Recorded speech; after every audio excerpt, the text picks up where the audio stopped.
Estoy nuevamente dichoso de saludarte. Qué alegría es tenerte otra vez en la sintonía. Bienvenido a un nuevo episodio de Conociendo al Salvador. Ese encuentro maravilloso que tenemos con las Sagradas Escrituras para conocer más de Jesús y su proyecto redentor que cada vez nos deja más maravillados. Ya sabes, soy tu facilitador, Julio César Labrador, y en esta ocasión terminaremos nuestro análisis a Éxodo 20. El episodio de hoy se titula Comentando las palabras del Salvador, parte 3. Y en él veremos lo que la segunda tabla del Decálogo contiene. Solo que antes es necesario hacer un recuento del programa previo. La última vez nos dedicamos exclusivamente a revisar el cuarto mandamiento, el cual requiere la observancia del sábado como día de reposo. Dijimos que su introducción es muy particular porque comienza invitando a recordar el sábado. Eso implicaba que ya era un asunto conocido previamente, tanto en ocasión del envío del maná como en el origen del mundo, cuando el Creador mismo hizo especial ese día al haberlo reposado. Asunto al que el propio mandamiento hace referencia. La enseñanza divina en este precepto resalta que todo creyente debe ser productivo al trabajar los primeros 6 días de la semana, pero el séptimo debe ser dedicado al sublime privilegio de estar con Dios de manera exclusiva. Nadie debe ser impedido de esa prerrogativa, y así como Dios reposó en la creación durante el sábado, de la misma manera su pueblo debe hacerlo, ya que Él bendijo ese día y lo declaró santo. Después de estas cosas, entremos a hacernos preguntas sobre los últimos 6 preceptos divinos y dejemos que la misma Biblia las responda. Así que la primera es, ¿cómo inicia la quinta palabra del Decálogo? Pues así como el cuarto mandamiento comienza de forma diferente a los 3 anteriores, el quinto es distinto a los 5 finales. Leamos Éxodo 20:12. Honra a tu padre y a tu madre para que tus días se alarguen en la tierra que Jehová tu Dios te da. Este precepto tampoco comienza con una negación, sino con una afirmación. Y el verbo traducido en modo imperativo en realidad se encuentra en infinitivo en los manuscritos bíblicos. Por otro lado, acuérdate proviene de la palabra hebrea kabad, que significa sentir peso, que se usa figuradamente para llevar a pensar en algo honorable. Por eso, honrar a los padres quiere decir darles el peso que ellos merecen. Por otra parte, ¿por qué se considera este mandamiento como especial? Para responder esto, es muy conveniente remontarnos a lo que el Nuevo Testamento refiere de él en Efesios capítulo 6, versículos 1 al 3.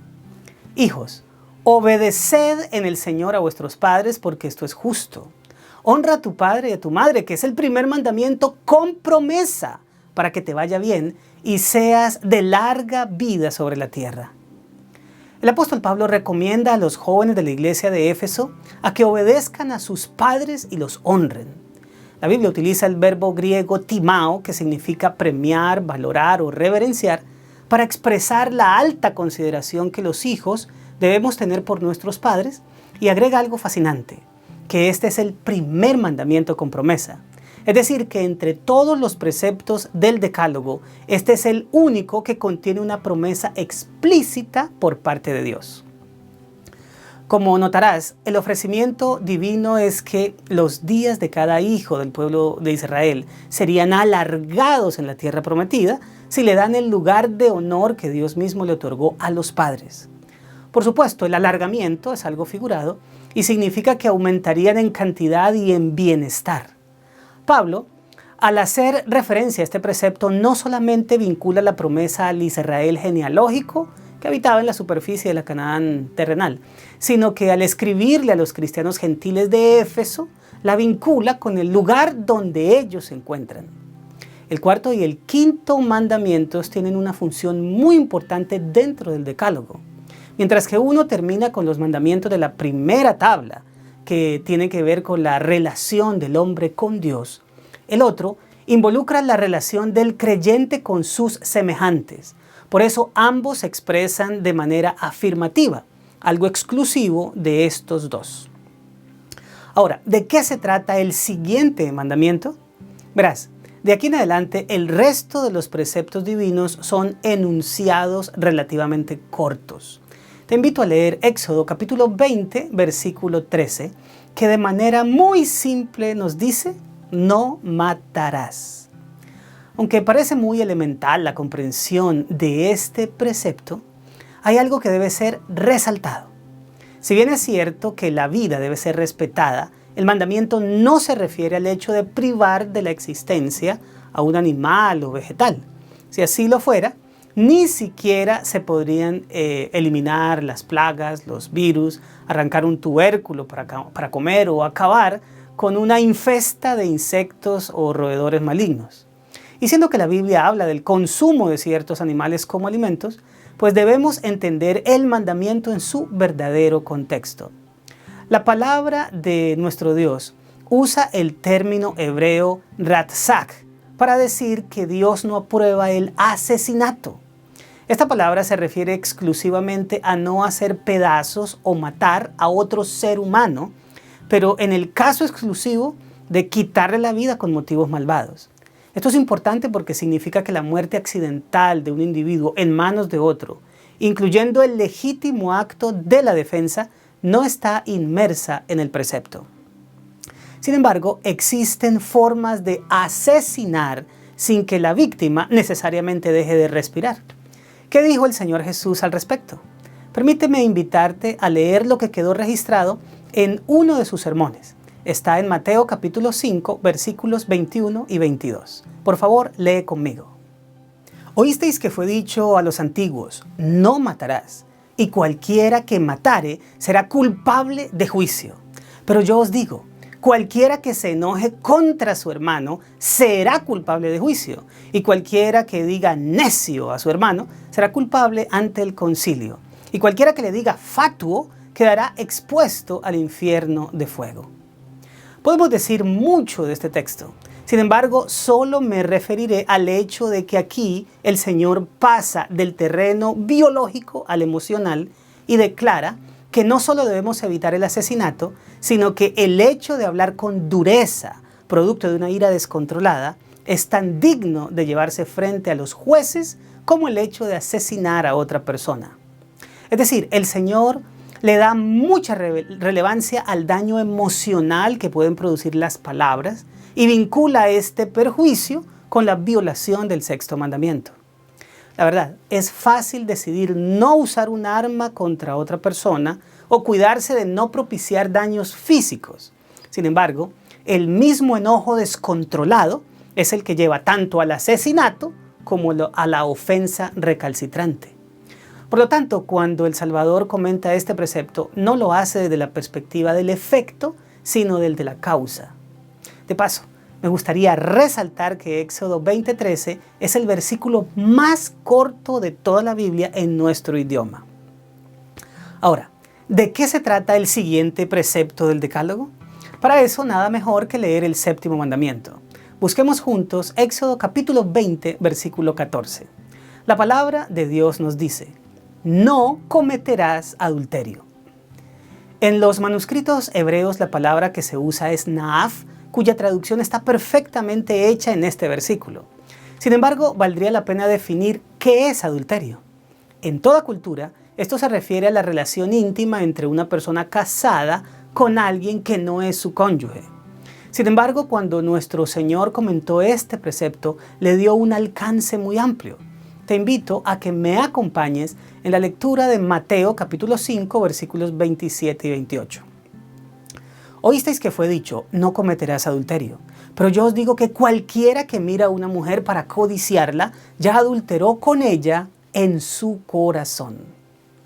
El comentario del Señor no solo amplía el campo de acción que este precepto divino tiene, sino que también permite aplicaciones increíblemente específicas. No solamente acostarse con una mujer ajena cuando se está casado es una violación al mandamiento, sino que lo es también tener solo la intención de hacerlo, aunque esto nunca se materialice. Es decir, que no se adultera al consumar un hecho, sino con solo desearlo. Pero el Señor especifica que no solo se trata de codiciar a una mujer casada, sino a cualquier mujer, no importa su edad o su estado civil. En el caso de los hombres codiciados por una mujer es lo mismo. Eso implica que la intimidad sexual entre solteros, tanto real como imaginaria, también es una transgresión de este principio sagrado, al igual que la contemplación de material pornográfico y, por extensión, de todo tipo de perversidad que involucre un mal uso de la sexualidad. Así que no solamente se está conduciendo al creyente a mantener puro el lecho matrimonial, sino el corazón, es decir, su mente. No por nada el escritor sagrado dijo en Proverbios capítulo 4, versículo 23, sobre toda cosa guardada, guarda tu corazón, porque de él mana la vida. Pero vayamos al siguiente precepto. ¿Cuál es el octavo mandamiento de la ley de Dios? Por favor, lee conmigo Éxodo 20:15. Las escrituras dicen en este texto, no hurtarás. El hurto es también llamado robo y consiste en apoderarse de lo que le pertenece a otra persona. La mayoría de las veces lo dejamos solo en el plano de las cosas materiales. Sin embargo, ahora existen regulaciones también sobre otro tipo de propiedad, la intelectual. Disfrutar de forma deshonesta de los bienes, productos o servicios de una persona sin el respectivo permiso o concesión es un robo. Permíteme poner algunos ejemplos. Cuando alguien saca provecho económico de un libro o una composición musical que tiene derechos de autor, no solo es un hurto ante las leyes humanas, también ante la ley divina. Vender un producto sin que se paguen los derechos de patente que tiene alguno de sus componentes también lo es. Usufructuar de un terreno o cualquier cosa ajena sin que su dueño lo sepa no es ser vivo, es ser ladrón. Y eso también involucra el contenido original publicado en alguna red social sin que se den los respectivos créditos. Aunque en algunos lugares esto se vea como normal, ante la santa ley de Dios no lo es. Pero vayamos al noveno mandamiento. ¿Qué nos dice acerca de la falsedad? Por favor, acompáñame a seguir la lectura en Éxodo capítulo 20, versículo 16. No hablarás contra tu prójimo falso testimonio. La orientación de este pasaje es directamente a lo que se diga en un juicio. Si alguien es llamado a testificar, bajo ninguna circunstancia debe declarar algo que no es cierto. Sin embargo, esto no solamente se queda en el plano de la jurisprudencia, sino que atañe a todo aspecto de la existencia. El creyente no debe mentir, sino que la veracidad debe ser su estilo de vida. Lamentablemente, se ha hecho normal en muchas personas que para salir de un apuro se hace uso de la mentira. Muchos niños aprenden de sus propios padres a mentir cuando los ven hablar con sus amigos o con su propio cónyuge. De esa manera se fomenta una cultura de ausencia de verdad que conduce a formar individuos en los que no se puede confiar. Pero el Decálogo nos insta a ser veraces sin importar las consecuencias.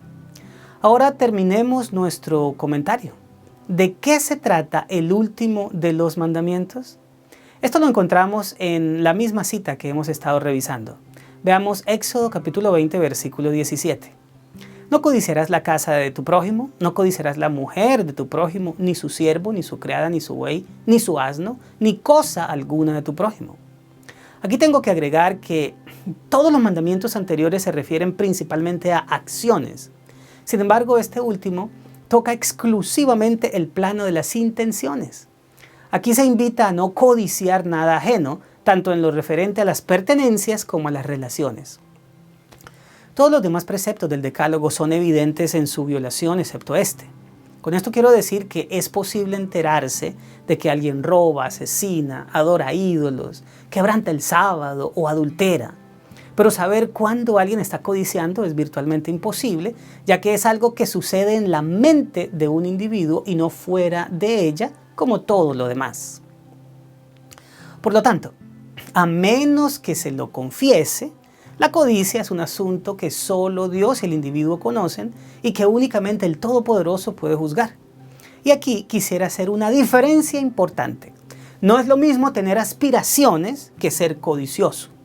En el primer escenario, se desea lograr lo que otro ha logrado u obtener lo que ha conseguido, inspirándose en sus esfuerzos para recorrer el mismo camino. Mientras que el codicioso lo que desea es quitarle a otro lo que tiene porque lo detesta y sin tener que esforzarse para conseguirlo. Ahora, hagamos un resumen de nuestro análisis de hoy. Todos los mandamientos de la segunda tabla, es decir, los últimos 6, tienen que ver con mostrar nuestro amor por los demás. De esta manera, nuestro primer prójimo son nuestros padres, a quienes debemos honrar. Por otro lado, quien ama a alguien no admite que en su mente entre el impulso del asesinato, de la infidelidad, del robo, la mentira o la codicia. Esto me lleva a hacerte una invitación. ¿Te gustaría tomar la decisión de amar a Dios por encima de todos los demás y a tus semejantes como si se tratara de ti mismo? El Señor Jesús dijo que de esas dos cosas depende toda la enseñanza de la Biblia. ¿Qué tal si al terminar este episodio le pedimos al Señor que nos ayude a interiorizar esos 10 preceptos en nuestro ser de tal manera que se conviertan en nuestro estilo de vida? Bueno, como intuirás, este es el momento de despedirnos. Te tengo que dejar, pero anhelo que nos podamos encontrar de nuevo en una próxima entrega de Conociendo al Salvador. Como ya sabes, te envío un fuerte abrazo y te espero en la siguiente emisión. Hasta entonces.